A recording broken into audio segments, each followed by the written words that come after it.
Simon. Hello. Hey, Simon.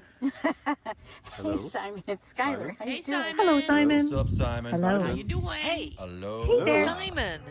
Hello, Simon. Hello, Simon. Hi. Conversations with storytellers. Wisdom, folk and fairy tales from our elders. A meeting with professional storytellers. After the passing of some great storytellers, I decided I wanted to interview some of the elders in the community of traditional storytelling. I wanted to capture their thoughts, their ideas, and maybe ideals in their own voices. I didn't want a traditional interview, but a conversation with these folks. I was not looking for deep personal secrets, but for insights on what makes these legends in my world tick, what inspired them, what makes them do what they do, and how they do it. Some will tell us their favourite stories.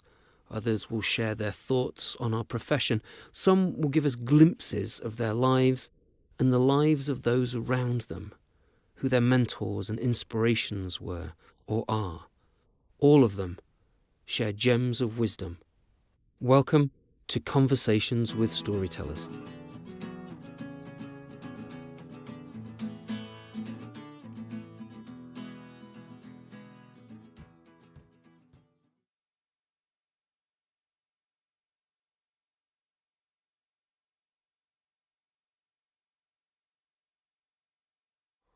I first met Donna Washington a few years ago at the National Storytelling Conference in, I think, Phoenix, Arizona.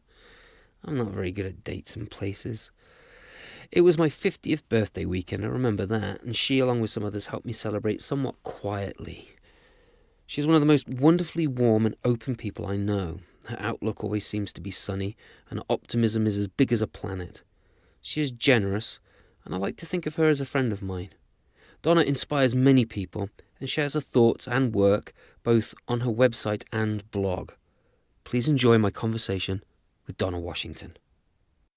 So I have on the phone with me Donna Washington, who currently lives in North Carolina. And Donna, you have something like 9 CDs of stories. You've written 4 books on your own, and I think you've written a few others as well, right? Yeah, I think my total, let's see, I have 4, so like 7, and then I have a lot of articles and journals and books for storytelling and magazines and things like that. Right. And you've won a gazillion awards, right? And performed at least... Quite a number of them, yeah. Yeah, and you performed at least as many festivals, including the Jonesboro Festival. You are a very accomplished storyteller and writer, and a super nice person, as I discovered when we met at the NSN conference a few years ago. Thanks for agreeing to be with me here today. So I did a little bit of research on you, and you were born in Colorado, right? Yes, indeed. Yeah, and you are the daughter of a person of the military. He was in the Army the entire time I was a kid. Right, so you call yourself an Army brat. I am indeed an Army brat, yes. And you actually recorded a CD called Growing Up Army. Yes. Right, about that time in your life. And what I read was, I haven't heard this CD, but I'm sure it's great. What I did read about you is that your dad told you a lot of stories. What kind of stories did he tell you with? Were they folk and fairy tales, or were they stories about the Army and what he was doing? My father is a historian. He loves history. He's a student of history. He reads about it. He writes about it. So when we were kids, the thing that was fascinating for him was the mythology of some of the places that he loved. So growing up, from the time I can remember, my father told my brothers and sisters and I stories from Greek mythology and the Arthurian legend. And he told them in first person. So we thought he'd been there. We had no idea these stories were mythology. We thought they were his life story. So you thought he was doing the things that Theseus did, and... Exactly. Nice. And he told them all in first person. Like, he actually said, that he met Oedipus, and he talked about traveling with Oedipus. And when I was in first grade, I learned the riddle of the Sphinx, because, of course, he told us that he'd been there when Oedipus heard it. And he gave it to us and gave us 24 hours to see if we could solve it. So we had it at dinner time, and then we thought about it all day. And then when we gathered again at dinner the next night, we heard the answer to the riddle and more of the story. So he would throw my mother in there every now and again to prove that all of this stuff actually happened, and he was actually there. So cool. I grew up thinking he was thousands of years old. And I don't remember when I learned about, the various things that they teach kids, like the Easter Bunny or Santa Claus or any of that. I don't remember any of that. But I do remember the day I found out my father was not thousands of years old. That's funny. I remember that day. So those are the kind of stories I learned. So really early on in my childhood, I had, stories, and not folk and fairy tales, but mythology and that sort of thing was a huge part of my growing up. That's neat. What was the effect when did you feel really cheated, or did you think, that sly dad of mine? Well, I think I was stunned. I was probably in third grade when this happened. Mostly because it was such a part of my childhood, I never questioned it. I didn't question it even once. Right. And my father is also a sleight-of-hand magician.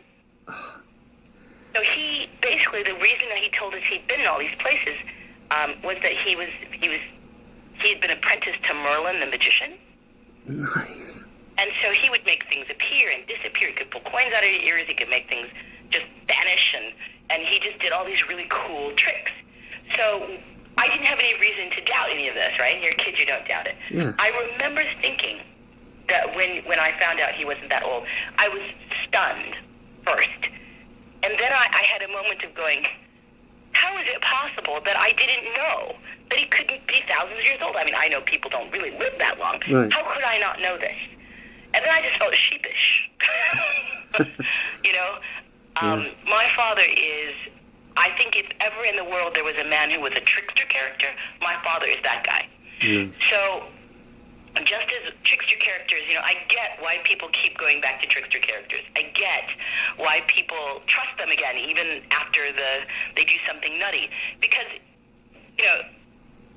it's just who they are. Right. There's something lovable. There's something lovable about that as well. Right. It is something. He's just a clever man. And these days he works with spies. He's just a neat guy. Wow. So he's still around. That's great. Yes. And now he teaches spies. But he has done all kinds of interesting things over the course of his life. And he debriefs spies. I guess I shouldn't say he teaches, he debriefs them.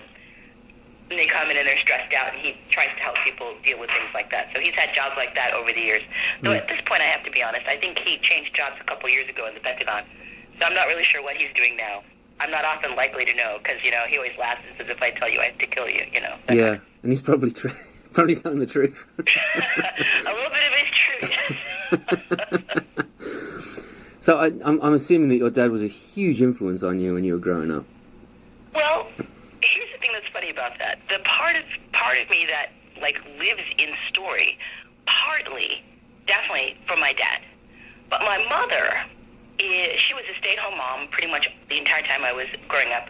There are 7 children in my family, and my mother's only job, it seems, was to figure out what to do with us on a regular basis. Right. So she signed us up for everything she could think of, from cross-stitch to judo to theater to, I took a mime class. We were always doing things. And she really encouraged us all in the arts, even those in my family who were science-oriented, did arts work because she really felt it was a really good way to learn how to express yourself. So even my siblings who are not counted amongst artists have a good arts-based childhood. That's so cool. Now, I read that you travelled around a lot because you were the army brat, and that you have adopted sisters? I have 1 adopted sister and 2 adopted brothers. Okay, and how many birth siblings do you have? I have 1 birth sibling who's a girl and 2 that are boys. Okay, and what do they all do? Wow, okay, so the oldest adopted child is a girl, and my oldest sister is She was in Korea recently. She was working at the Dragon Inn, which is a big fancy hotel there. She has owned businesses. You know, she basically sounds like she sort of gets an idea to go have an adventure somewhere and goes off and has an adventure. Oh, wow. And she's still doing that. My oldest brother lives in the Chicago area, and I always say he tilts at windmills. He has, right now he works for an organization that it advocates for people who have no voice. So he's worked with impoverished neighborhoods, helping them to keep municipalities from putting dumps and things like that in their area. Oh, wow. So he has ghostwritten for the Democratic National Convention and various candidates for the Democratic Party.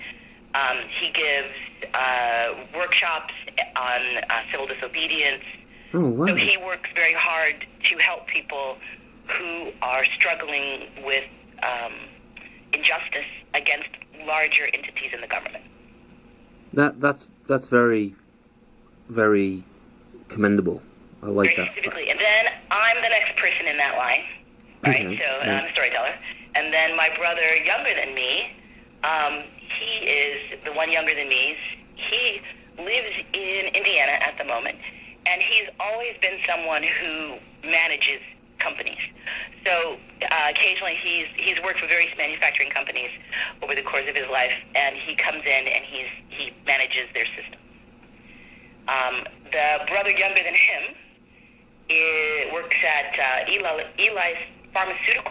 Lilly Pharmaceuticals, and he is one of the top executives there. So he's in charge at the moment. Well, last time he was here in America, he was in charge of all of the what do you call it? I don't know, corporate words. Human resources. Okay. He's in charge of all the human resources in North America.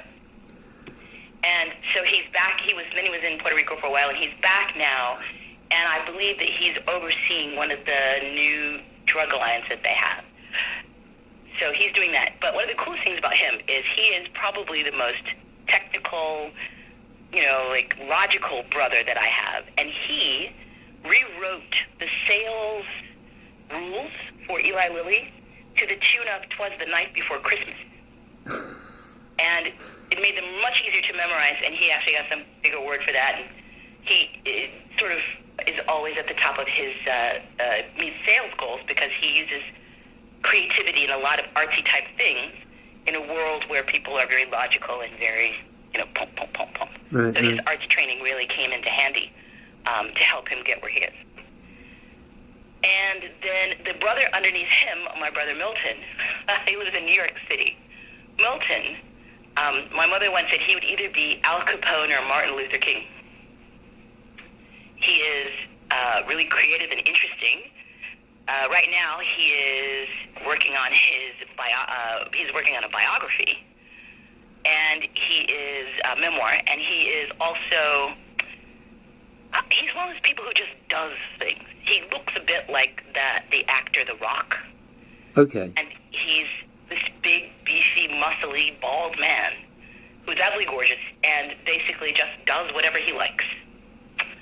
And then underneath him, the youngest child. Hang on. My sister lives in Maryland. Hang on. So she does musical theater. She's sung off Broadway. She's toured nationally with musical theater. And right now she works import-export. Okay, that's a fun job. There you have it. So your youngest brother, is he more Martin Luther King or is he more Al Capone? You didn't say. He's had his moments on either side of that fence, but right now he's much more Martin Luther King. Good. I'm glad to hear that. So, I know that you travelled to Seoul and Korea, and I assume that you travelled other places. Do you consider yourself a world citizen, or were you in the USA much growing up? I spent most of my childhood out of the country. Right. And so I think I've come to understand my perspective on America is very different than a lot of people who never left. I also understand my perspective is very different from people who have only ever lived in one part of the country. So I would have to say I'm probably more like a world citizen Right. than I am that I think about, being an American citizen. Now that doesn't mean I don't absolutely love being in America. I do. I really enjoy being here. I'm very much part of this world. But that's not to say that I don't recognize and appreciate the fact that other countries have other things to offer that we could really learn from. Yeah, I know. It's one of the frustrating things for me. I mean, as an immigrant, I love being here. I've been here for over 20 years now. And it kills me to see the country not becoming what it could become. Living up to its potential. Yes, absolutely. Yeah. To use big words. How did you end up in North Carolina?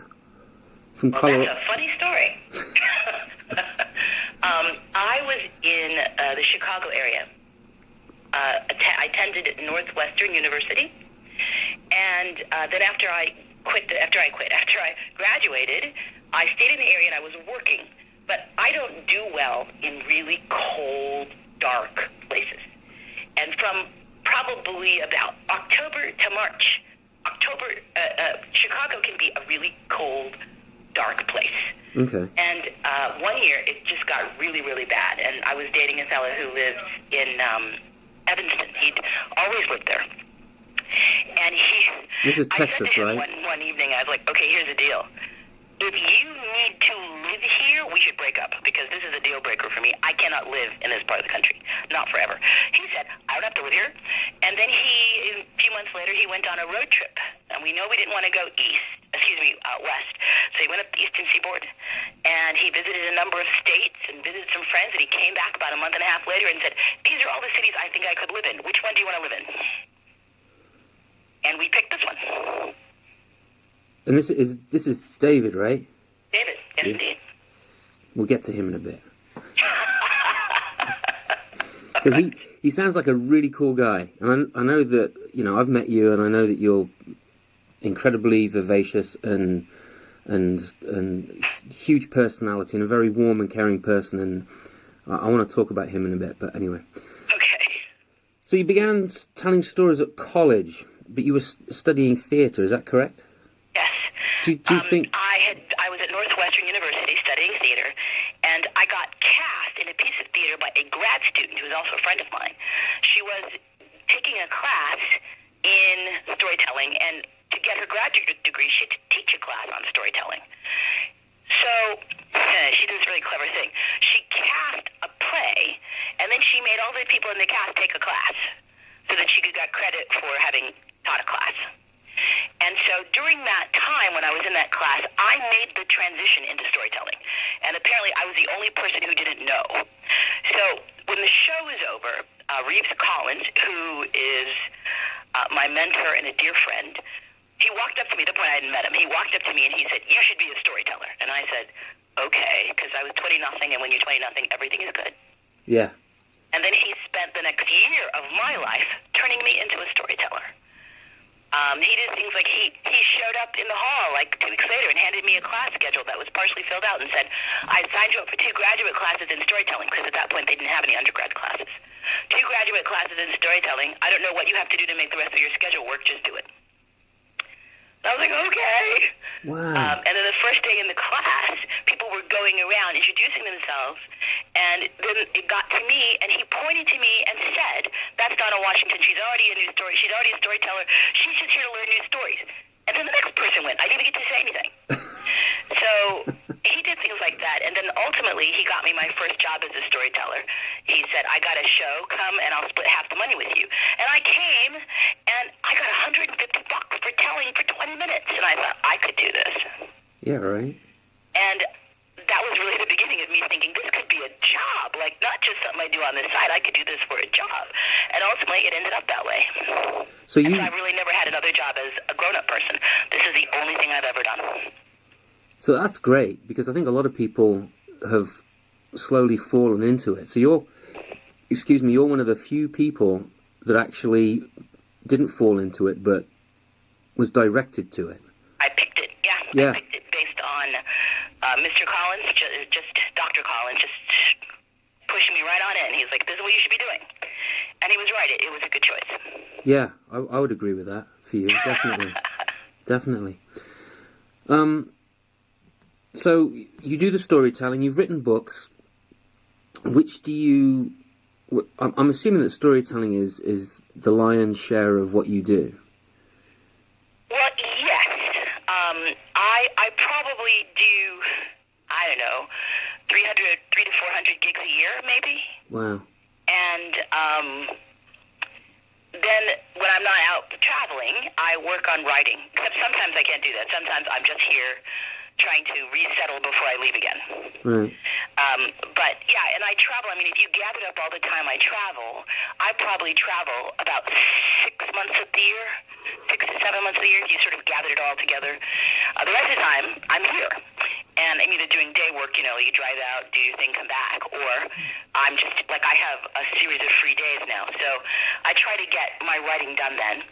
And a number of years ago, I started blogging, like 3 years ago, I guess, 4 years ago. Mm-hmm. And I didn't tell anyone right at first because I didn't know if I was going to like it. Right. And then after I'd been going for about 6 months, I finally started telling people I was doing it. And now I feel sort of required at least once a week to sit down and put thoughts on paper. So it's a good practice to write. And so I do write a lot, but I think I probably tell more than I write. Right. Do you love writing? I do. Yeah. However, it's in stages. Like, I like the first part of it where you come up with an idea and you're working that idea and it's sort of coming together. I like that part. I don't like the bulk of it, which is rewriting the thing you already wrote. Right. That's probably, I would say, 85% of what a writer does. Yeah, I would agree with that. You rewrite the thing you wrote. And then I like having written. I like going by a bookstore and pointing in the window and going, I wrote that. Yeah. I like that. Or someone shows up and they've got it like, for example, I was at one of those artist conventions and people always have books on their table, and all the books on my table, I wrote all those books. But a lot of people just have them up there because they tell stories from those books or they have adapted pieces from those books. So it's funny to walk by a table and see one of my books on someone else's table and point to it and say, I wrote that book. And they go, oh my God, you Donna Washington. I like that part. I bet you do. Do you sign the books? Do you sign the books for them if they do that? I don't always like the whole business of the rewriting, which can take months and months and months and months and months and months. Right. I've actually I'm in the process of. I've always written stories, and I've written a couple of really long stories, which would be considered like children's books, I guess. Mm-hmm. And recently I joined a writers group, and I went from understanding that. Well, I went from thinking that I was a really good writer into realizing that I was a writer with a lot of potential. I think every writer is a writer with a lot of potential. Right, and I've learned so much from this group, and actually, in the editing thing is because these are like stories as opposed to like essays and stuff. I get really excited when I've got something right. When I get down to editing it, and it's like, oh, they're not going to crit me on that because I got it right, I get all jumpy up and downy with that. I think the thing about writing, and people ask me, okay, how do I get published? And I always answer, if I knew I would be more published. Yeah, right. So it's a crapshoot, and I don't particularly write things that are popular right now. Mm-hmm. The things I enjoy writing aren't necessarily popular, and if they're not popular, they're not going to sell. And in this particular market, people are not interested in things that aren't going to sell really well. Right. Before, back in the old days, before Harry Potter, children's books were for children to enjoy. And you could have one really, really top-selling book, and then the rest of your line is just for, oh, look, let me get my kid a book. This is interesting. But after Harry Potter, it sort of occurred to the children's book publishing world that you could make a mint on children's books. And it really changed the whole nature of how books are published. Yeah, I also think that at the time when Harry Potter came out, at least the first couple, there weren't very many good kid stories. I'm going to have to disagree with you. I think there were lots of them. They just weren't targeted for mass market. You could always find great kid stories, and you could find a plethora of them. Well, but you had to dig for them. Right, you have to go find them. And now I think what we have is that we have 80 Fancy Nancy books. Right, right. Because people will buy Fancy Nancy books. Yeah. But do we need 80 of them? I don't know if we need 80 Fancy Nancy books. Yeah, right. I have nothing against Fancy Nancy books. They're lovely. They are. Do we need 80? I don't know. No. So, but a lot of smaller publishers that put out really lovely books, a lot of them went under or got bought. Right. So the what Harry Potter did for children's books, making kids read more and wanting to read thicker books, in some ways it also kind of got rid of the large number of interesting children's books that got published. And it also made it harder for your book to stay in print. You know, Maurice Sendak was in print for a long time before he became popular. Right. And librarians pushed his work. These days, you have like a really short window of time. If you don't gain an audience in that short window, your book gets canceled. So Maurice Sendak would not be who he was, or if he tried to publish today. Yeah, I think you're probably right there. So it just depends. So right now, at this point, I have 2 children's books sitting with a publisher. I have 2 novels sitting with agents, and we just have to see. Yeah. We just have to see what happens. Yeah, it's the same with one of the writers in my group. They had a book. They went to one of these like writers' conferences, and there was a bunch of editors there, and 10 of them wanted to see it, and half of them they've had it for about a year now, and she's heard from maybe half of them, and the one that was really, really excited, she hasn't heard back from at all. Yes. So it really is. I mean, you know, I've met a lot of writers, you know, through doing authors' evenings at schools and stuff and libraries. And it's the rare few that don't have a second job. Well, and you can be really successful and still need a second job. So Right. You know, it's not what it was. You know, you used to be able to get your stuff published. Now it's much harder to do. The market is much tighter. And even if they like it, it has to be timed when it comes out. Yeah. And the other thing is like there's a lot of self-publishing, which also saturates the market. Right. And so because there's a lot of self-publishing, it is even harder to find the good from the bad. Like there's no screen anymore for what you can find. Right. Which has its, you know, advantages and disadvantages. Exactly. So back to storytelling. Okay. What is it about storytelling that makes you tick? What's the important part of storytelling? Because I mean, I have my own ideas of why storytelling is important. I want to know what your thoughts are on that. Wow. What? So you're asking me why I think it's important? Do you think it's important, or do you just think it's a great job and I don't care? Okay. Well, I would have to say that what I have evolved into over the last 29 years is the neural work that happens in storytelling, what storytelling does to the brain, which is why so much of my work in the last decade and a half has been about education and about literacy and about vocabulary. I think the most important thing about storytelling is the fact that we are hardwired for it. Mm-hmm. We evolved for storytelling. And that without storytelling, there would be no language, there would be no art. None of it makes any sense unless you put it in context of storytelling. So if we understand how stories work, we are better able to deal with it when we get bad story information. Right. And so I think about how we deal with story, because, you know, stories are about emotions. They're not about facts. Anyone who's a storyteller will tell you, yes, some of that's true. So we're the purveyors of fake news.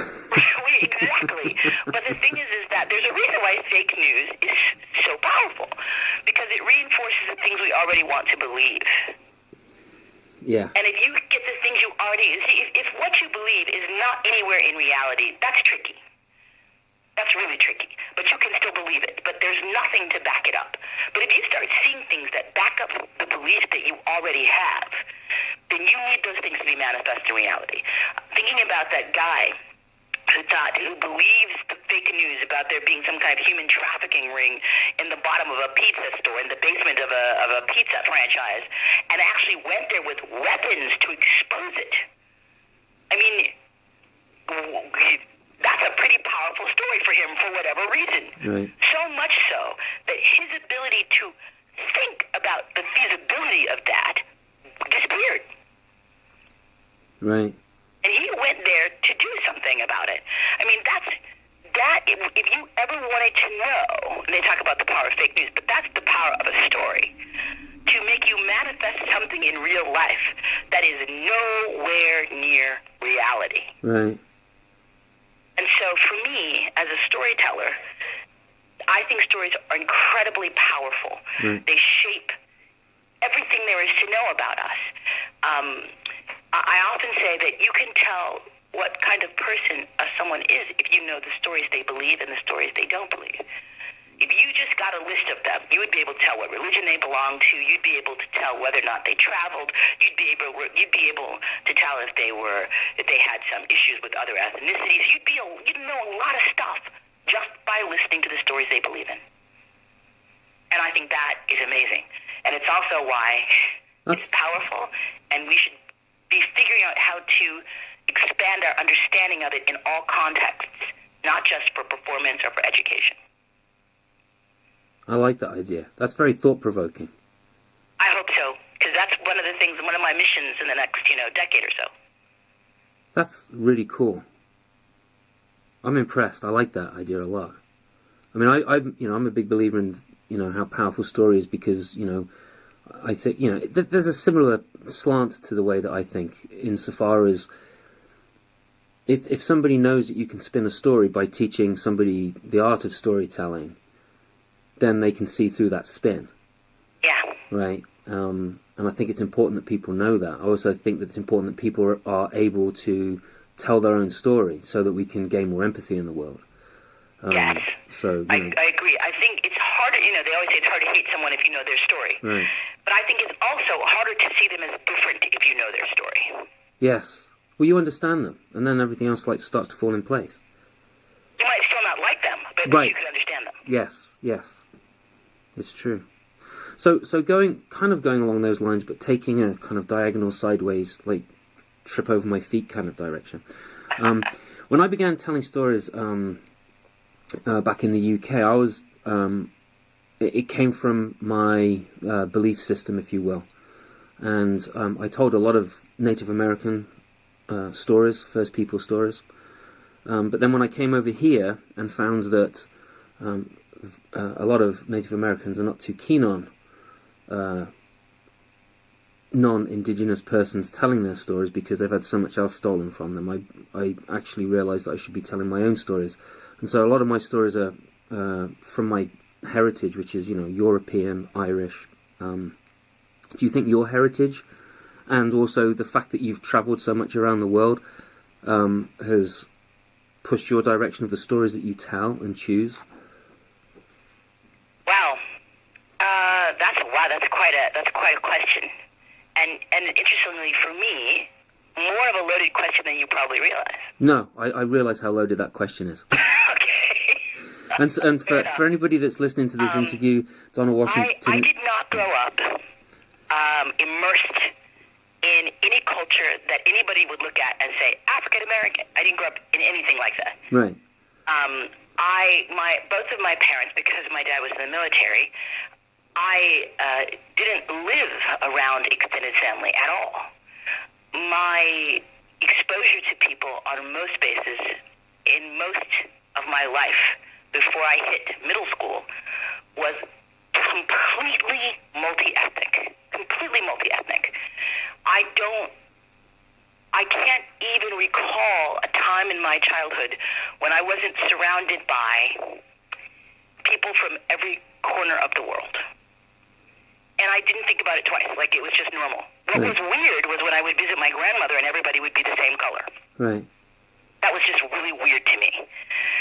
So I think about the heritage that, if you talk about the heritage I grew up in, I would have to say I grew up believing that there wasn't any color barrier. And both my parents grew up in segregated Texas, but they didn't tell us anything about that. Like, I didn't even know any of that was real. Wow. I mean, I read about it in books, but I never knew anything about it. And it wasn't until I was in high school that I found out about any of the stuff that happened to my parents. And the only reason why it came up was because we moved back to America, and I was in Lawton, Oklahoma. I had never been in a homogenous situation. and I was in a pretty homogenous one at Lawton. Yeah. And they had just, this was in Indianapolis. Even Lawton wasn't as bad. Moved to Indianapolis, Indiana, and they had just integrated the schools in like 1984 or something. Are you kidding me? They had just integrated the schools completely in 1984. Oh my God. And so it was the first time in Indianapolis that they were forcing people to go to school with people who were of a different ethnicity. That had never happened before. And there were all these people up in arms about it all over the state. And this one woman who had a 4th grade education, who was going to take her children out of the school and teach them herself so that they would not have to go to school with black children. Wow. That's insane. And I thought to myself, how is that even legal? And I asked my mother about this. I was like, why would anybody do something like this? And then my mother had to really explain what it meant. And it wasn't just like a textbook explanation. She started talking about what happened to her when she was a kid. So I didn't find out about any of this really as a real thing until I was, I don't know, 14? And so my take on what is culturally real for me is probably a little different than other people. So when I tell stories, I am an African-American storyteller, but as that didn't really play, being an African-American didn't really play a big part in my childhood that I know about. Right. I mean, my father was always one of the highest-ranking black officers anywhere when we went because, there just weren't as many. But that didn't change the fact that I was who I was. I mean, I was always, top of my class. I was a really smart kid. I was the kid who always got picked for stuff. I was the kid who did the lead in the play. I was the kid who won the essay contest. I was that kid. So I was always, striving. All my brothers and sisters, excellence was required of us, but everyone's parents expected excellence. You're a military kid. Yeah. So none of that had to do with ethnicity was part of my landscape until I was almost 14 years old. So if you that must have been me, and because I spent time overseas, the grown-ups were worried we would forget what it was to be Americans or something. So we learned an amazing amount of American folklore, and the liaisons, the country liaisons, were worried that we would not be appreciating the culture we were in. So I also heard a whole bunch of Asian folklore, right. Korean folklore in particular. So my childhood was just surrounded by folklore from different parts of the world. And as an adult, if you ask me what my culture is, I really couldn't tell you. I just grew up in the Army. That's the culture I know. Yeah, you're a world culture. Right, it really is. I mean, I'm not going to pretend that I grew up in like a really seriously, indoctrinated into a particular culture. Really seriously, this is who you are. I just never got that. So I don't have that kind of identification. And when I run up against people who are militant about their ethnic identity, that's weird to me. Yeah. By the same token, I'm like 1/32nd Cherokee or something, but I would never tell Native stories, never tell stories that were indigenous people stories. I wouldn't, because I respect that they don't want people telling their stories. Yeah, I totally respect that. There's their stories. Those stories are alive. They mean something to those people who were part of that culture. My taking them, not having an understanding of that, is, to me, sacrilegious. As sacrilegious as me telling stories the Sufis wouldn't want me to tell, or telling stories that people from Islam would not want me to tell, or telling stories that Christians would not want me to share. So, you have to, I treat all of that material the same way. Right. I tend to do so too. There's a couple of stories that I tell which are first American, but I've also... one of the stories I didn't realise was I learnt it as a European version of, and then I discovered that it was actually it's been adapted from the Native American Indian culture. But I always explain that, and I tell where the story comes from. And the other story that I tell is Joseph Bruchak's story, and I spoke with him, and he gave me permission to tell it. Well, it's a Seneca story. But I found it from Joseph Bruchac, who gave me permission to tell it. So. Well, I have a friend who's Carrie Sue Avar, who's a storyteller out of Florida. And Carrie Sue says every story is Jewish, and everyone just did arrangements on it. And I say, you are incorrect, every story is African, and everyone just stole them. And Andrew Lang says they all came from India. Africa, people were in Africa before they were in India. Oh, there you go. Yes, there you go. It's true, right? About evolution all day long. What's your next question? Right. Okay. So you've been doing this for a while because you're at college doing this, and you have no doubt met a few storytellers, and you've probably worked with a few as well. Is there anyone that has truly and deeply inspired you? I mean, we've mentioned Reeves already, Dr. Professor Reeves. Is there another storyteller that has really had an effect on you and has made you think more deeply about your work, or has resonated with you in a certain way? There are two storytellers, I think, don't get me wrong, there are a number of storytellers whose work I really enjoy. Right. But there are probably two storytellers in the business who have had the biggest impact on my work. And the first one is Joe Callahan. Yes. Joe Callahan, when I was, you talked about, as a writer, you found out that you were a writer who had some promise. I had been telling stories for a couple of years. I felt like I was a storyteller. And then Joe Callahan was invited to Northwestern University to perform. And, Reeves contacted me. I was living in Chicago at the time. He said, "You got to come. Joe Callahan's going to be here. You got to come." So I show up, and I'd never seen him before. And I watched this gangly Northeastern man turn into a woman from Scandinavia, like right in front of me. And so he did the herring shed. It takes an hour to tell it. It was the most phenomenal piece of storytelling I had ever seen live. And I just stared at him. And I don't remember what he was wearing. I don't remember. I spent an hour in the herring shed. And after that performance, I walked away from that understanding what storytelling was. Yeah. I mean, I knew what it was, I knew how to do it, but I really got it after I saw him do that. And I decided what I wanted to be at that moment. I wanted to be a magic person. That was the only way to describe what I had just experienced. Yeah. I wanted to be able to tell stories so completely that the audience looked up and realized they were right where they were. Like they had no idea they were still in a theater. Yes. So that was the first. So what was the name of the story? Second one. Hang on. What was the name of the story that he did? The Herring Shed. The Herring Shed. Okay, all right. Herring, the Herring Shed. Okay. It's about these women in Nova Scotia who, during, I believe it was World War II, they dried herring for the war effort. And so it was about, and there's this little rhyme in the middle of it, the Herring Shed. I mean, it was amazing. Anyway, the second person who totally blew me away, I'd seen her on tape, on video, before I met her, was Jackie Torrance. And I had seen her, she was part of the class Reeves taught, so I'd seen this woman, this big, bright pattern dress. She was a really heavy, heavy woman, and she was sitting and she was telling, she was really animated, saying she was as cute as a bug on the video. And I thought, oh, that's great. And then I saw her tell. I sat in an audience with Jackie Torrance on stage, and I saw her tell, and I thought I was going to sink to the floor. I mean, she was the most transformational teller I had ever seen.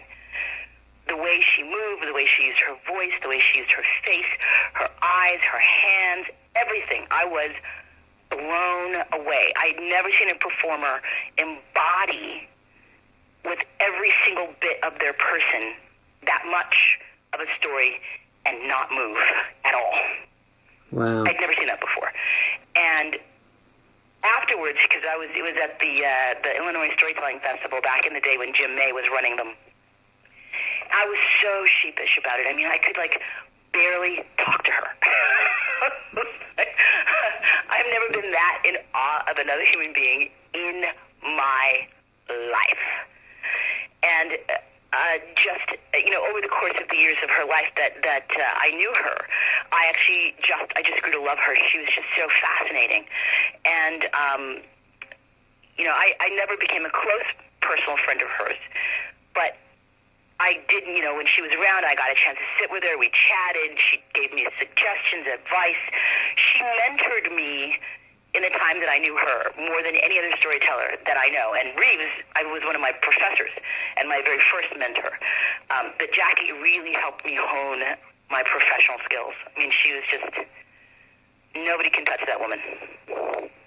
Yeah, one of my sadnesses is that I'll never get to see her perform live. Because I didn't know of her, and I don't even know when she passed away, but I've heard her name a lot, and I've read her stories. I've heard recordings of her, like audio tapes. But and she was a gem. I mean, she was unbelievable. Yeah, it sounds. There's another storyteller who I imagine was similar, and that's Alice Kane. I never met Alice Kane, and I never saw her perform.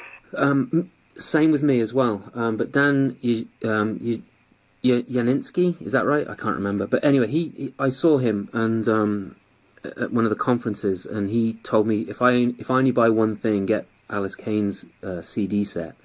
Oh, okay. And it's the same thing. It's three discs, and I can just sit there and listen to it and be taken away, be transformed, taken to a completely different place, and just with the sound of her voice and see these people. There's no written words, there's no illustrations, but I can see the people that she creates. Mm-hmm. It's just amazing. I wish I'd met her as well. Wow. Now I have to look her up. You should. Highly recommend it. So what's your favourite story to tell, if you have one, or which story resonates with you? And I know that stories are like food. Sometimes you might like pizza, and sometimes you might like mushroom stroganoff or whatever, right? But is there one story that kind of like stays close to the top? It's never that far away. I have two, actually, that do that. Well, that's not true. There's a whole bunch, but probably two. And I think I like them because of the nature of the stories, and also some of the things I've told you about my background, like my dad. I love The Wife of Bath's Tale, or The Loathly Lady. Mm-hmm. I have an adaptation of that, which I absolutely love, and that I've put together over the course of, 10 years from hearing other people tell variants of it, and the Canterbury Tales themselves. Mm-hmm. I love the story, and I love it because it is so, I don't know, visceral, I guess. It makes you want to cheer. It makes you want to laugh. It has really great, vivid characters, and it's for adults or much older teens or older teens. And I love telling it. I love the reactions to it. I love the creation of that story in space with an audience. I love doing the characters. I mean, so it's one of those stories that's so visual and so beautiful and lyrical on top of everything else that it's a joy to tell. And the other one I enjoy telling is actually like a really creepy ghost story, which was written for me by my son when he was 10 years old. Oh, really? And it's probably one of the creepiest stories I tell. And before I tell it, and he also, make it worse, he wrote it on the way home from church one day. And probably my favorite part of that is that he wrote it when he was 10. And, I worry about Stephen King because I know as a writer, only about 10% of what's ever in your head ever makes it onto a sheet of paper. Yeah. And I think about Stephen King's work, and I think if that's the 10% that got out of his head, what else is roaming around in there? Yeah. And after my son wrote this story, I worry about him in the same way. And it's a great story about a young woman whose very controlling fiance ends up freezing to death on the top of a mountain, and over the course of the summer she falls in love with someone else, and her dead fiance comes back to get her. Ooh, I love those really stories. Story. And I tell it to you usually starting in 8th grade, and I talk about the fact that I call them red flag relationships. Be wary of these particular kinds of things. This is a red flag relationship. And girls laugh and guys laugh, but you're talking about I use it to talk about abuse and what is abusive and what isn't abusive. And so I think for me, that's also an incredibly powerful, incredibly visual story, but the message behind it, the reason to tell it, is so powerful for me. I'm not an abused person. I have never been abused. My son, as far as I know, has never been abused. He never told me anything about it if he was. God help us all. But when I see young people getting involved in relationships, like, they're 12 years old, they think they're dating somebody. Yeah. Our ability to assess risk and how we deal with things changes pretty drastically by the time we're in our 20s. There are a lot of 14, 15, 16, 17-year-olds in relationships that are actually abusive. Yeah. Yeah. And they have no idea it's not supposed to be like that because they watch too much television. Yes. Oh, my gosh. Tell me. Well, that's another topic for another day. That would be at least an hour on its own, just talking about that. Oh, lordy. Yeah, no, I know what you mean. So, all right. Yeah, Icelandic stories. There's a lot of those types of stories in the Icelandic tales.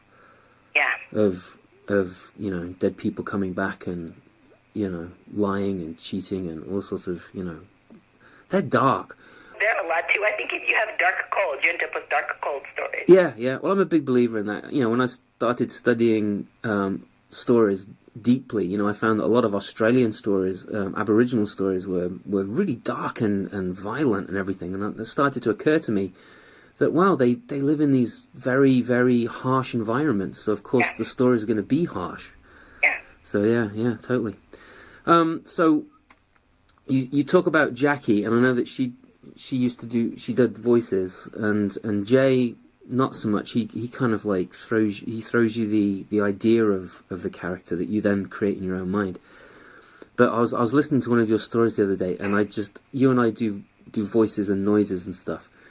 And I fell in love with your monkey voice. It's a super monkey voice. Could you give me a sample of it? Oh, fine. I'm glad. I can do it. It put such a big smile on my face because I was listening to the Monkey's Heart. Yes. Which is there's a few stories that you and I both tell, and I would love at some point I'd love to get together and just share some of those stories that we both tell, and because they're very, very different in the way that we present them. Mm-hmm. Well, when I first started performing, some of those voices I didn't know. You don't know they're in you until you get them out. Right. But that monkey story, it was funny because there was a group of storytellers back in the late 80s, early 90s, who used to follow me around all over Chicago, desperate to learn how to make that noise. They were young storytellers. I was a young storyteller.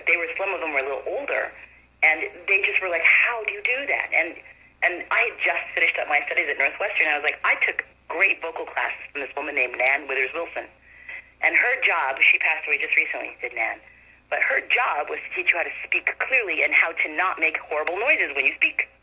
And because I took these classes, I found out you could make all sorts of interesting, horrible noises. And the monkey sound came out of that. It's a series of glottal stops, and call voice. So I can explain it that way, but in terms of explaining how it actually works, I couldn't do that. Yeah. No, I love it. One of the things that kids come up to me and say, "How do you make all those noises and those different voices and stuff?" And I put it down to just being a boy. When kids ask me that, I tell them it's practice. I say it's my job. Yeah. One of my favorite stories about this is a story that I tell, which mirrors the story that Jackie told, which is one reason why I probably love it. But the story Jackie tells is that she had a big pendant on, and she was telling stories, and she's making all these voices, and this kid in the audience kept raising his hand. She's like, I'll get to you. And at the end, she finally says, "What?" And he says, "I know where all those noises are coming from. They're coming from that thing around your neck." Oh. And I thought, that's cool. That's very cool. I had braces at one point in my adulthood, and I was in South Carolina, and they just put the rubber bands in my mouth.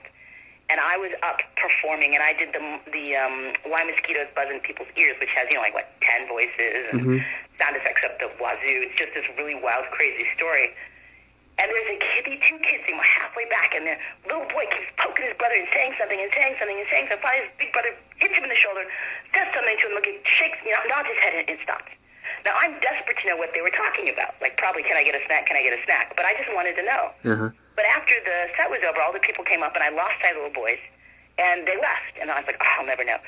The librarian came up to me afterwards, laughing so hard. She said, "Do you know what his kids were talking about. I said, I really would, because it just seemed really urgent. The little brother kept saying, how is she making all that noise? Where is all that noise coming from? How is she doing that? And the older brother finally hit him and said, idiot, she's got rubber bands in her mouth. Oh, that's cute. Kids, they say the best things. So, I want you to tell me a little bit about your work with PBS and the KET program, the KET program, the World of Stories. That was set up by the ever so glorious Mary Hamilton. There is a storytelling festival that happens up in the mountains, and I want to say it's in Kentucky, up in the mountains, and they bring storytellers in, and you see, you have a ghost story festival in the evening on the last day you're there, but the rest of the time you're going into schools in this little community, and the park rangers drive you around to all these various schools, and you perform, and it's a great week. It's a great week of stories. It's lovely. And the year that I went, they set it up so that the public television station had access to us, and on the premises of the state park where we were staying, there's a little cabin, and they set up a little recording studio, and each of us recorded stories for their Halloween program. And that's where you get that from. Oh. So that's a really neat thing. I've watched some of those videos. They're really, really good. And they did a great job. They did. They really do know what they're doing. So, there's a couple of questions I was going to ask you, but you've already answered them, which is great. So you've worked in a wide range of different places, the usual libraries and schools, but you also, for example, the Georgia Council of Media Organizations Conference, the U.S. Army Corps of Engineers. Like, what was your most unexpected venue that you've performed or taught at? Because I know that you do a lot of workshops as well, and this is where I was getting most of these from. It appeared to be your workshops that you do. What was the most unusual call that you got, and what was your most enjoyable either performance or workshop that you've ever given, and why? All right.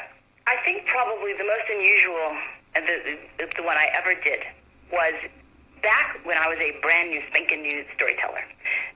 Because it actually, the Corps of Engineers, all those were interesting calls, those were challenging calls, but I knew other storytellers who'd worked for organizations like that, so that wasn't as out there for me. Mm-hmm. Though it was interesting, it wasn't as out there. Right. But this one kind of was. I got asked to go to the Brookfield Zoo. Now, telling at a zoo is not that big a deal. They have storytellers who come and work at the zoo. Right. But I was asked to come because they were opening their new Africa exhibit, and what they did was they had the animals that are not dangerous, like in scales of dangerousness, they're not that bad. Okay. Giraffes, for example. Right. And there's just like a little rope between you and the exhibit where the giraffes are when they're inside. Like, you could actually go into the rope and go touch the giraffe. I don't recommend you do that, but you could. Yeah. So they opened this exhibit at night, and they had their board and their friends of the zoo, people who donate a lot of money, come, and they had stations set up in different places, and you could stop in and you could see a performer or a lecturer or somebody. So they asked me, I'd been working with the zoo off and on for, about 6 months at that point. So they asked me to come in Chicago and tell in the Africa exhibit by the giraffes, because the giraffes were going to be inside, they were going to be walking around, and there was a baby giraffe there. So I sat on a stool in a corner, and it's sort of like a big wooden walkway. So people were sort of lined up in a semicircle, in this walkway. Mm. And I started telling why mosquitoes buzz in people's ears. I've had that story in my repertoire a long time. So I'm telling that story, and everyone starts flashing pictures like crazy. I was like, what is going on? Because I was a little nervous about being so close to giraffes. I mean, they are wild animals, right? You don't want to... Anyway, I was like, don't be freaked out. They're not going to do anything. If they thought I was going to be charged by a wild animal, they wouldn't have me sitting here. I turn around. The baby giraffe has come all the way to the edge of the cord, has leaned its head over, and is watching me tell stories. Oh. So I told stories to a baby giraffe. That's got to be the most amazing experience. It was amazing, and it just kept watching me. me. So I just started including it into the story. And then when the story was done, it's like it came out of a trance, and it turned around and went back to its mother. Wow. I've had foxes watch me tell stories before. You had a what? A fox. A fox? And its cubs, yeah. Yeah, I had a fox. Did it come out of the forest and come sit and watch? It was, I was at Mount Washington, at the big hotel there. Uh-huh. And I've been doing a whole series of summer storytelling, campfire stories. So I go there once a week and I tell stories over the summer. It was a fun gig. And they were outside, and they had, at the very beginning, when we first started doing it, they had a real fire pit. Uh-huh. And we served s'mores as well. And you'd see the fox would come out with its kits or cubs and sit on the edge of the light, and I could see them because they were looking towards me, but they were behind everybody else. Mm-hmm. And it was a lot of fun. We had a bear come out once and listen, and that was a bit scary. Everyone brings their children to storytelling. They do. It's so true. It's so true. So you talk about mosquitoes as being a story that you've had in your repertoire for a very long time. Is there a story that you've had for a very long time that you just decided you've had enough of and you don't want to tell it anymore and you dropped it? Or a story that you just didn't like after telling it a few times and dropped it? When I first started, I needed material. I have gigs I have to fill up 45 minutes to an hour for. And so I learned a whole mess of stories right at the very beginning just so I could make a living and meet some obligations. And I learned quickly what stories work for me and what stories do not work for me. And so the stories that did not work for me haven't been in my repertoire so long, I really could not tell you what they are. Well, that's a good thing. However, what does happen every now and again, and this is kind of interesting. For instance, there was a fellow named Arap Sang, Arapsang. He's a demigod from Africa for whatever reason. And I ran across a number of very short stories. And I question his origin and who he is, really. And I think it's probably, these are Aesop stories, and somehow or other it got translated to Arap Sang. Okay. But, so I stopped telling them. But every now and again, I will be somewhere, and I will need a 3-minute story. And I'll break that story out. Huh. But it's not a story. It's not a story I tell. I introduce explaining what I think it is, and I tell it. Because it's a straight-up fable. It's that last 3 minutes, and it will get me through hey, I know we didn't ask you to do this, but can you tell a 3-minute story? Yeah, yeah. There is something that has happened that's interesting for me, and that is stories that either A, I didn't like, or B, I didn't ever tell. Mm-hmm. Stories have come back into my repertoire as I've gotten older and had better handle on them. That's happened with several stories. Yeah, I think it does. I think it's something to do with what we experience in life. Yeah. And what we see around us, and whether that story needs to be told or not. I agree. And sometimes you have no voice to tell a story when you learn it, and it's only later in retrospect that you find the voice to tell it. Yes, I'm having problems with Gilgamesh right now because I can't find the voice for it. Yeah. It's driving me crazy. But anyway, so tell me about David. And all the ways he figures in your life. What makes him so special? Because I get the feeling that he is very, very special. He is probably one of the most amazing men I have ever met. Of course, I married him, so that I'm obligated to say that. Uh-huh. But ultimately, he really, really is. When we were dating, when we first met, and he found out I was a storyteller, his response was kind of like, "Oh, that's nice. You read books to children. What a lovely thing to do." And then, probably 2 months in, I got invited to a coffee house in downtown Chicago. And because he thought I read books to kindergartners, he was concerned that I was going to go in front of these grown-ups, like I wasn't aware of exactly what I was supposed to be doing, and that I was going to be in trouble, or they weren't going to like it, and so he decided to go for moral support. And so we got in there, and I told a story about a shape-changing lion that eats women. And he had never seen anything like that before. And he took me to dinner the next night, and he said, "Okay, here's the thing. I have a job, you have a career, can I stay home with the children?" Oh, wow. So 2 months in, and I just sort of laughing. I thought that was hysterical. Well, eventually, of course, we ended up staying together, obviously, and got married, started having kids. And at one point, about, I'd say 5 years into the raising of children, he came home from work one day and said, okay, now nobody's in diapers and nobody needs to be weaned. Everyone's weaned. Can I stay home with the kids now? I was like, really? He said, yep, my turn. You have to go back to work. So, and I was happy to do it because stay-home mom, I did it for 5 years. Totally not my gig, not my thing. So I said, you give me 6 months, I'll see if I can rep my business back up, and then you can, stay home. At that point, he had 2 cars, a house, and I was like, how am I going to support 4 people and all of this stuff on storytelling? Because at that time, of course, the joke that Bill Harley told, like resonating in my head, which was, what's the difference between a large cheese pizza and storytelling? I don't know. What's the difference between a large cheese pizza and storytelling? A large cheese pizza can feed a family of 4. Yeah. Anyway. So I freaked out about it, and I called all of these people. I called Sid Lieberman. I called Jim May. I called Noble Birch. I forget who else I called. I was like, what am I going to do? My family's going to die. Everyone's going to stop and lose their house. And they were like, calm down. You're going to be fine. It'll be fine. And David's response was, if I didn't know you could do this, I'm incredibly practical. I wouldn't ask you to do it. Plus, you aren't happy doing this. You're not happy being home. Go out and perform. We will work it out. And so he kept asking me to hand over the business end of it to him. And I kept saying, no, you're raising the children. You're keeping the house. I know that's a lot of work. I just did it for 5 years.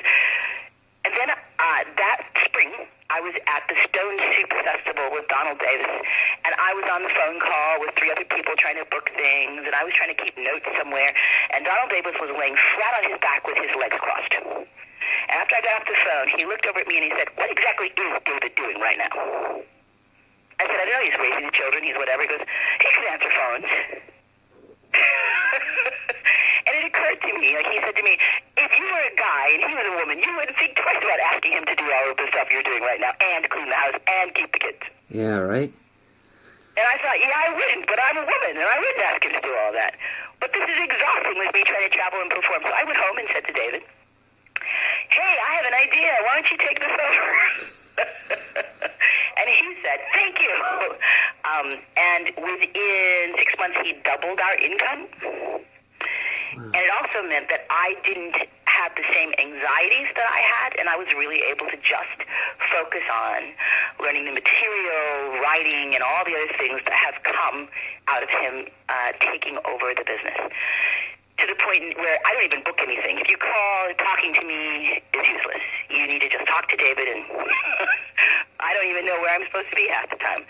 The joke I have is that, before I walk out the door in the morning, he hands me a sheet of paper that says, this is where you're going, this is what you're doing, this is who you're seeing, have a nice day. That's nice. And I just pick it up and go. So we have created a very workable, very lovely situation where I make the art, he runs the business, and my heart goes out to him like now because, he's got end-of-the-year taxes to do, and he's doing sales tax all over the country, and, he's also does all the accounting, and we have an accountant that does that. That does the really big stuff, but he does all the in-house stuff. Right, so we incorporated, I am like Exxon, I'm a C Corp. We became a C Corp about a decade ago, and that requires all this other stuff, and he does all of it. Wow. Is there any advantage? No, let's not talk about that. I don't care about that right now. He's also, of course, he raised the kids, and he's the parent who was a primary caregiver for, last 10 years. My kids have been of my kids' life, so. Wow. Pretty cool. Are your children, are they into the arts much? Or are they... My son attends the Rochester Institute of Technology, and he is studying to be a 3-dimensional digital artist. He's studying graphics and animation there. Uh-huh. Of course, he wants to do video games. He's a really story-based graphic artist. Wow. And my daughter does body art. She's designed people's tattoos. She does freehand drawing. She does a lot of really kind of cool stuff. Right on my blog at the moment, I think there is, I talk about the importance of arts and education, and I actually have some of the drawings and stuff that my kids have done as part of looking at how an art-centered education can help you, even if you're not art-centered, because my daughter wants to be a physicist and has written her first novel and does graphic arts and three-dimensional drawing. So, you know, she also is really interested in engineering, but the arts that she engages in helps her deal with the engineering parts of her brain. Like, they help her visually see things. So she is a really visual engineer physicist. Wow. That's not a terrible thing to be. No, it's not. So both of them do arts. My son wants to make a living at it. My daughter just wants to play forever. And there's nothing wrong with that. Not at all. So Donna Washington's blog is Donna Washington Storyteller, all one word, .blogspot.com. Yes. Yes. So, what's the most rewarding work that you have ever done, either collectively or individually, or like something that's like come into your life as in the story world? What's the most rewarding work that you've done, do you think? I think the most rewarding work I do is with educators. Mm-hmm. I love teaching. I love working with educators and having them get back to me about what they're doing in the classroom. Because, you know, if you can start all of this work when kids are little, you don't have as much of it to do when they grow up. Right. They'll already be thinking in story. And so I guess the best example of that is I've been teaching language games, and we played them all the time as a kid. But I think people are playing them less and less. But language games are incredibly important if you're going to really have a handle on how you speak, how you present yourself, how comfortable you are improvisationally, being able to put your thoughts into some kind of reasonable frame in a short period of time. All those things language games help you work on. Yeah. And so I was in a classroom recently and just did like an hour of language games with teachers and their students. And my goal is that the games would carry on. Like, the teachers could use them in the classroom, but the kids would love them so much they would do them themselves. And Right. the teachers were really skeptical that that was going to happen, because who wants to play language games when there are video games and everything else? And have heard from teachers saying not only did the kids love them, that they do them themselves, that they started doing them at home with their brothers and sisters, they do them at the classroom, they do them at lunch and at recess, Wow. and that the teachers have started using them in the class because they're a great way to help the kids interact with each other. Yeah. So for me, that is the most rewarding thing. I mean, I get letters from kids who tell me, oh, you made my day better. I've had adults say all kinds of things like, our staff needed to hear those stories more than the kids did, that kind of stuff. But for me, when the story sort of takes that jump, or the work takes that jump into how people go forward in their lives, then I have succeeded at something. Right. And that's when you get the videos posted of someone that's a kid that's seen you telling a story, and they're telling the story now, and their parents send you Right. a link to it. Yeah. Right. Or, you know, the people send me, you know, I have people who send me videos all the time going, this is my kid being you. And then Right. they're telling the story using the exact same inflection I'm using off the top of their head somewhere in a car traveling somewhere. So I Right. get stuff like that, which is cool. But I really like the idea that the stories live long past your exposure, which is how folklore survives, right? Yeah, yeah, totally. So what's your favourite breakfast? And where would you choose to eat it? And with whom? I'm assuming it would be David. Yeah, my entire family. I would choose to eat it with my kids and my husband, and probably my sister and her kids. Like my parents. My favorite breakfast is it's a skillet breakfast. So if you had some kind of meat like steak or sausage or ham or something like that, and shredded potatoes and mushrooms and onions and peppers all sauteed together, and then you put it in a pan with scrambled eggs and cover it and then slice it into quarters. Yeah. That is my favorite breakfast. Yeah, that's a good breakfast. Except I'm a vegetarian, but apart from that, that is a good breakfast. If you could meet a storyteller, living or dead, who you have not already met yet, who would that be? Merlin the magician. That's who I would meet. That's a good one. Okay, someone real. No, I like that. Well, you could say Taliesin, because Taliesin was real. Okay, fair enough. Taliesin. But after Taliesin, who would it be?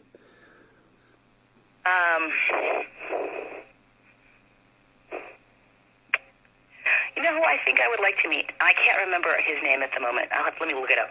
The guy who wrote the Mort d'Arthur. The what? The Death of Arthur. Oh, yes. I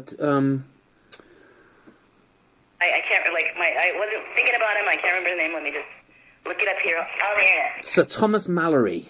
Thomas Mallory. Yes. That's who I would meet. Wow, that's a good one.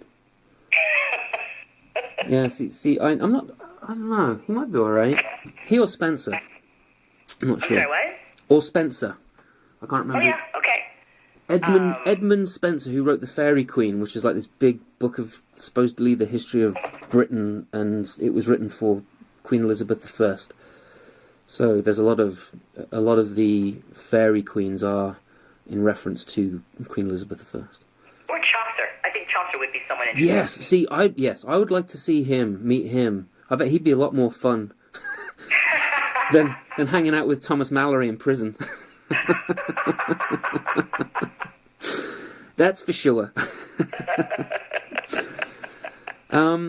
Yeah, so I got a massive list of people that I'd like to see as storytellers, but yeah, that's a good one. I like those. If there was one person that you would like to swap stories with, I guess this is a similar kind of question. Yeah.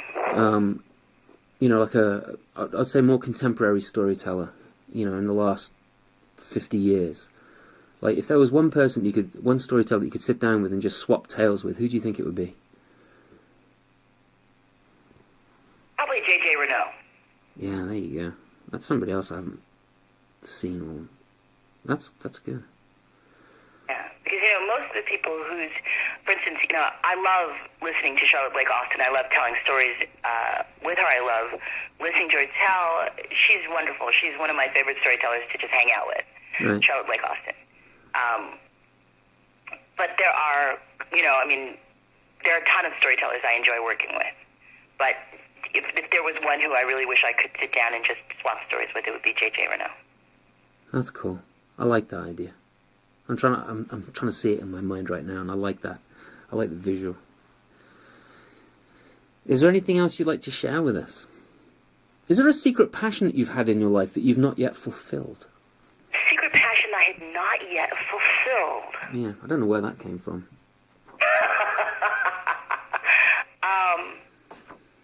You know what? One that you'd want to share. Unlike a lot of people, I don't have a bucket list. Mostly because I have lived this really amazing life.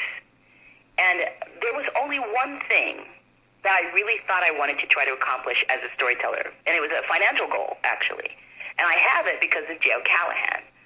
J.O. Callahan was on, when I was first doing storytelling and my parents were concerned that I wouldn't be able to support myself, J.O. Callahan was on the front of the Wall Street Journal. He made the cover because he made over $100,000 a year as a storyteller. Wow. And I clipped that out and sent that to my parents, and I said, see? Storytellers can make enough money to survive. So then my father's response was, well, when you start making $100,000, you just let me know. So my goal, I thought my lifelong goal, I'll be like 80 before this happens, is I will make $100,000 as a storyteller. That was my goal. So I hit that goal years ago. And that was like my big, huge storytelling goal, was to be financially successful as a storyteller. Nice. So having achieved that, now my goals are like, I want to have X amount of books published. And I actually hit that goal. So I've done that. And so then the next goal is, now it's just a question of venues. I want to tell in that venue or that venue or this venue. But in terms of things that I feel are like impossible goals to shoot for, I still have those, but they're sort of like I want to write a blockbuster novel. Like, I have no control over that. Yeah, right. and I think a lot of authors have that same goal. So I don't have any, like, personal, private, I want to accomplish this type of goals. My goals have become much more, like, wouldn't it be great if this happened? Yeah, yeah. And so I'm always up for that. If that happens, whoo, I could check that off. Yeah. But it's not like there's anything I could probably do to make that happen other than continue to write and submit my work and get better as a writer as I can. Yeah, those are good. Those are good goals. Donna, thank you so much for having this conversation with me. I really appreciate your time. We've been chit-chatting for over 1 hour and 20 minutes. So it's been a while. So I really appreciate this. This has been very gracious of you. Well, thank you so much. I hope it's useful. You can find some gold in the dross. Oh, there's no dross in here. Are you kidding me? Okay. So Donna Washington, you're off the top of my head, who knows what came out of my mouth? You know? Yes, right. That's what I want. So Donna Washington, your website is dlwstoryteller.com. What's the L stand for? Lynette. And you can find Donna's website where you can find everything about her performances and workshop offerings. Purchase those CDs and books that we talked about earlier. And if you're listening to this, remember, buy new. Otherwise, Donna doesn't make any money and somebody else will. Thanks so much, Donna. Thank you, Simon. A huge thank you to my guest, Donna Washington. Donna, thanks for letting me spend so much time with you. I really appreciate it. Like many of these interviews, I spent a few months collecting them, actually a few years. So this one was recorded back in 2017. I hope you, my listeners, enjoyed the conversation as much as I did making it. Also, thanks to Ben Schultz, who provided the music, that's me on the drums too, a great musician and songwriter. Creating a podcast is very much, at least this one, a labour of love and takes a large amount of time and no small resource to make it and host it. To help keep this podcast going and to help create more, please consider making a donation. You can do this either through my website, www.simonbrooksstoryteller.com, or on my Patreon page, www.patreon.com/Simon Brooks. There is no E in Brooks.